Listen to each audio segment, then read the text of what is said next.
দামি কপাল, এই কপাল দিয়ে তুই আমার কদমে সেজদা দিবি।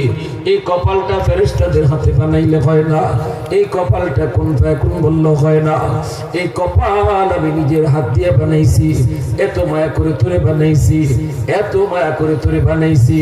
নূহ নবী যখন কয় আল্লাহ আমি তো একজন বুড়া মার কথা ভুইলা গেছি, তুমি আমারে কইছিল যখন তুফান শুরু হইব তখন আমি তারে নৌকা তুইলা নিতাম, আল্লাহ তুলবার কথা ভুইলা গেছি, জানি না আমার ওই বিদ্যা মাটা দুনিয়া আছে না নাই। আল্লাহ কই যায় দেখো, খোঁজ নিয়ে দেখো। নূহ নবী আয়া দেখি এই ভাঙ্গা ঘর এখনো আগের মতো দাঁড়ায় আছে। তামাম দুনিয়া পানির নিচে ডুবে গেল, তুফান আর ঝড়ে বড় বড় বিল্ডিং গুলা পানির নিচে পইরা সব মাটির সাথে মিশে গেল, কিন্তু একজন বৃদ্ধা মহিলার একটা ঘর, ভাঙ্গা ঘরটা আগের মতোই দাঁড়ায় রইল। নূহ নবী আইসেই আল্লাহ এটা কেমনে কি হইল বুঝি নাই গো মালিক।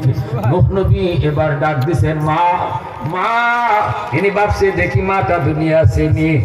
ভিতর থেকে মহিলায় আওয়াজ দেয়া করে নবী গো তুফান কিতা শুরু হয়ে গেছি গা না কিতা।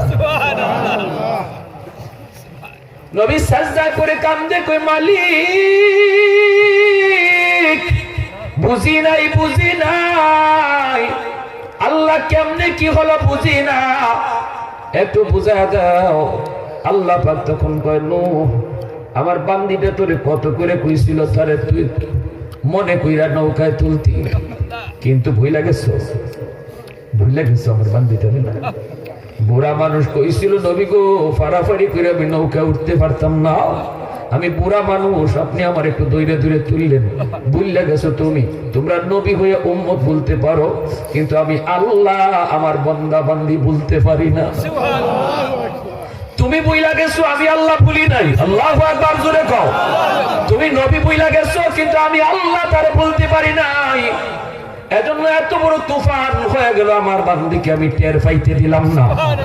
সে টেরই পাইছে না কোন দিকে তুফান গেল, কোন দিকে পানি গেল।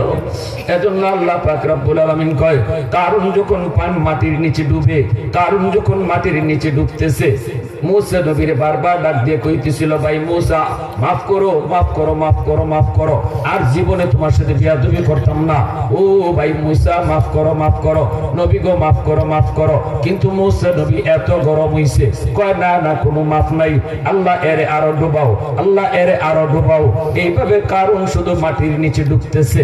আমার ভাইরা বন্ধুরা, আল্লাহ পাক রব্বুল আলামিন কয় এরে মুসা এত করে কারণ তোমার কাছে মাপ চাইলো, তারে তুমি মাফ করলে না, তুমি এত পাষাণ, এত পাষাণ, এত পাষাণ।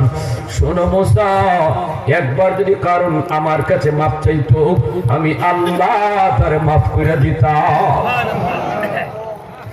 সাথে সাথে আল্লাহর নবী মুসা কালিমুল্লাহ কই মালিক এজন্যই তো তুমি দয়ালু মালিক আর আমি তোমার গোলাম, এজন্যই তো তুমি দয়ালু মালিক, আমি তোমার গোলাম। এত মায়া আল্লাহ তোমারে আমারে করে। ফজরের নামাজটা তুমি পড়ো না, নাস্তার সময় ফেরেশতারা নাস্তা লইয়া আয়, ফেরেশতারা কয় মালিক ফজর পড়ছে না, নাস্তা দিতাম নি। আল্লাহ কয় নাস্তা বন্ধ করবি না, জোহরের ওয়াক্তটা সামনে আছে, আমার বান্দা জোহরের নামাজটা পড়বো। জোহরের নামাজটা তুমি যখন পড়ো না, দুপুরের খানাটা ফেরেশতারা দিতে চায় না। আল্লাহ দুপুরের নামাজ পড়ছে না, জোহর পড়ছে না, এখন খানা দিতাম নি। আল্লাহ তখনও কই না খানা বন্ধ করে না, আসরের নামাজ সামনে আছে।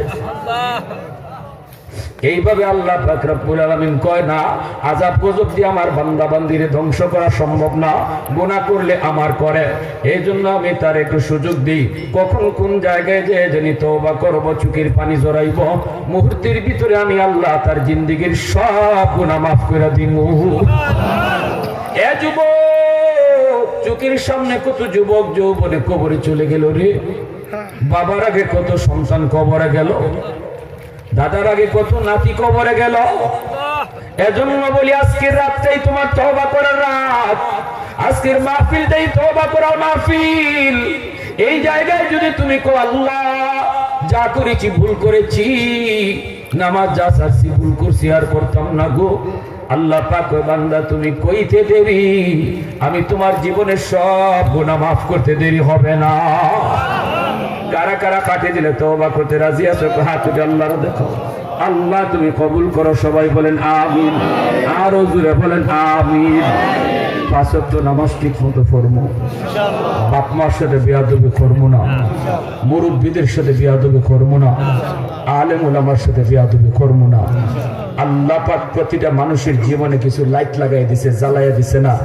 আল্লাহ কইছে লাইট এখানে জ্বলবো যদি পাওয়ার হাউস থেকে লাইন ওকে থাকে, নাইলে লাইট জ্বলতো না।